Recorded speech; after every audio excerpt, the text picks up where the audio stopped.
By 2012, the Silk Road was generating over $200 million in illicit online drug sales annually. Heroin, cocaine, and methamphetamine, all routed through Bitcoin, all shielded by Tor encryption, and all completely invisible to standard law enforcement. The Department of Justice assembled a multi-agency task force in Baltimore to dismantle it. Karl Mark Force IV was assigned as the lead undercover investigator. His job was to infiltrate the operation, identify its founder, and build a federal case that would destroy it. He had direct, authorized access to the man running the entire empire, a man known online only as the Dread Pirate Roberts. Force was handed the most sensitive position in one of the largest cybercrime investigations in American history. What the Department of Justice did not know was that Force had already decided to use that position for something else entirely.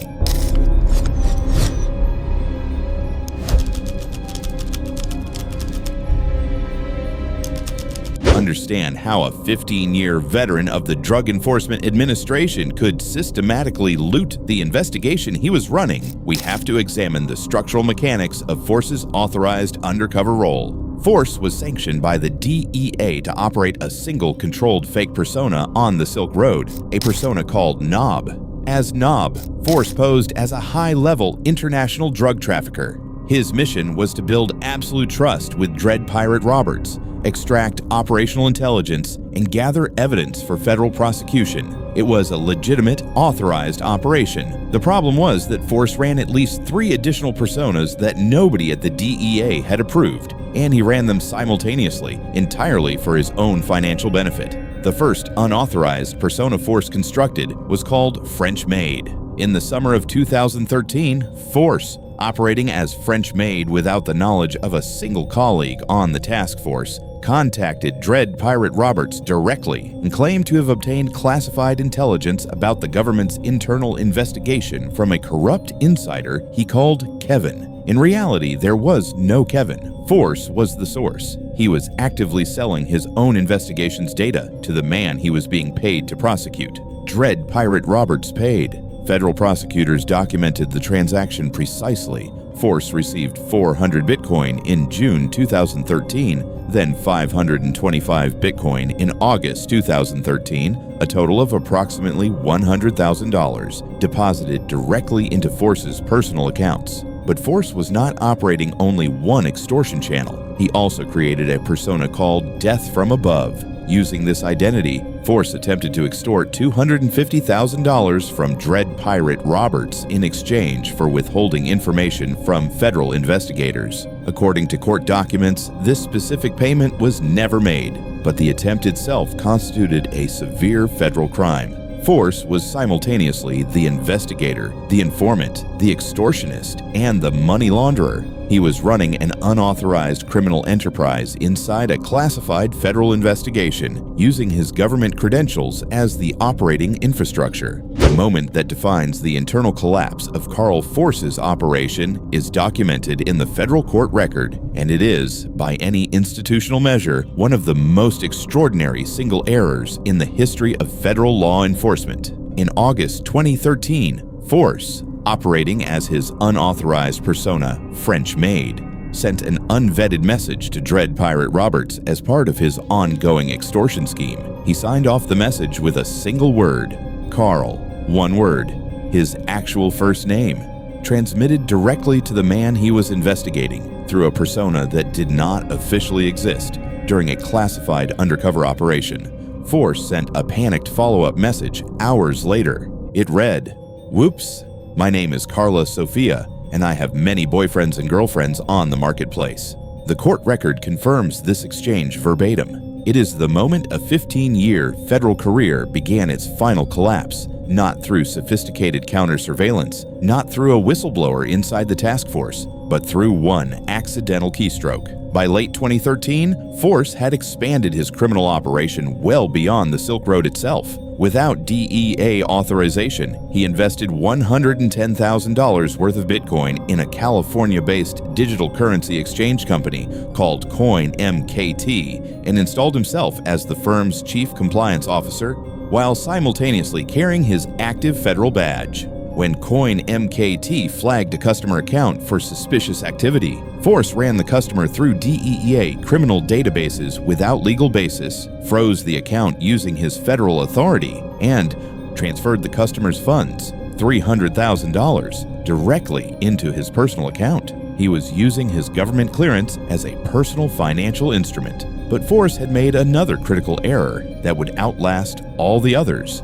Dread Pirate Roberts, suspecting that a government informant named Curtis Green was the source of leaks inside Silk Road, commissioned Force through his authorized Knob persona to have Green eliminated. Force and other agents staged Green's murder. They waterboarded him, photographed him as a corpse, and sent the images to Ulbricht as proof of execution. Green was alive. Force collected the payment. He had just staged a murder on behalf of the man he was being paid to destroy and billed the target for the performance. Force was not the only agent on the Baltimore Silk Road Task Force running a private criminal operation inside the investigation. Sean Bridges was a special agent with the United States Secret Service, assigned to the task force as the primary computer forensics expert. In January 2013, Bridges obtained the login credentials of Curtis Green, the same Silk Road administrator whose staged murder force had just sold to Ulbricht, who had been taken into federal custody and had begun cooperating with investigators. Using Green's credentials, Bridges accessed Silk Road's internal account system and moved approximately 20,000 Bitcoin, worth $350,000 at the time, directly into his own personal digital wallets. Bridges routed the stolen Bitcoin through Mt. Gox,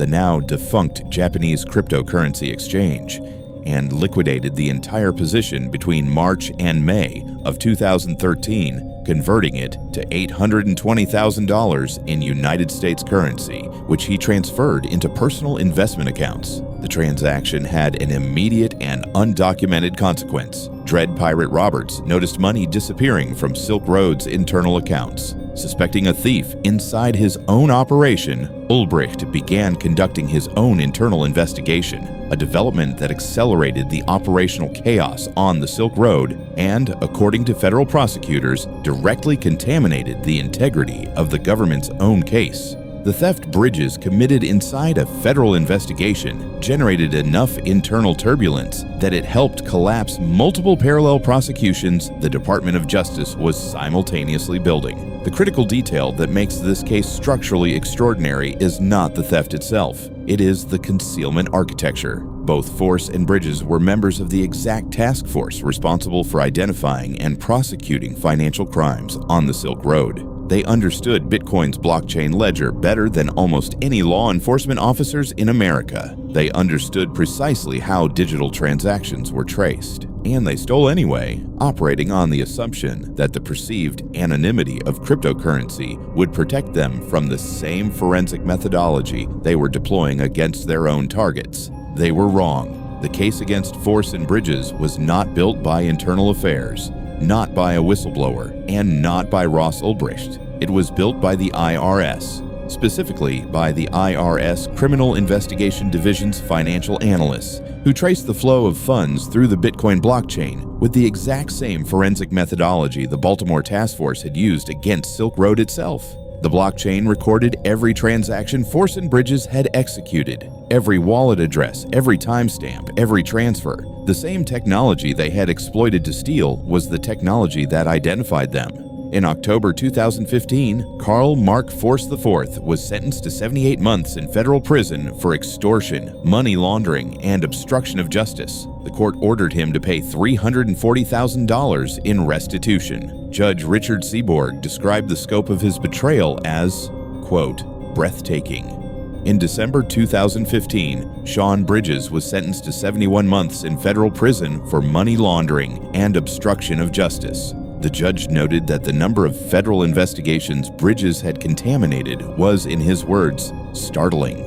Both men had been members of the task force assigned to prove that no one operating on the Silk Road could hide from federal law enforcement. On January 21, 2025, President Donald Trump granted a full pardon to Ross Ulbricht, the man Force and Bridges had been assigned to prosecute. Ulbricht walked free after 11 years. The two federal agents who had robbed the investigation designed to imprison him had already served their sentences, and been released years earlier. The Silk Road generated over $200 million in drug sales. The federal agents assigned to stop it stole over $1 million from inside it. The blockchain recorded all of it. The court files are unsealed. The transaction records are public. Every transfer is still on the ledger.